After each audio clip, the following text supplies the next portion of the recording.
A me piace definirmi un comico prestato ai social perché io ho iniziato con la televisione e i teatri, quindi con un formato orizzontale. Adesso sto sperimentando invece quello verticale dei social.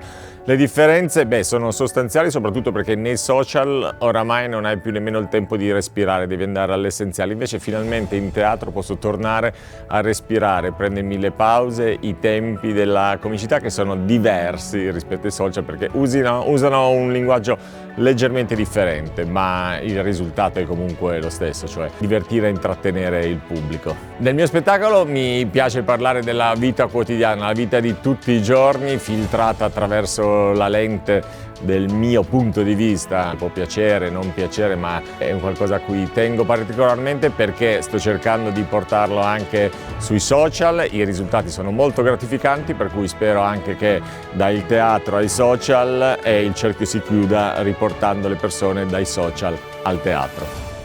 Il teatro, rispetto a tutti gli schermi che possiamo avere in casa, innanzitutto offre la tridimensionalità, l'esperienza unica di vivere uno spettacolo che è appunto unico e non sarà ripetuto perché c'è un coinvolgimento diretto ma anche indiretto del pubblico. A me non piace tirare sulle persone coinvolte, a me piace che il pubblico si goda la serata, si goda lo spettacolo che è fatto lì per loro in quell'istante, in quel momento.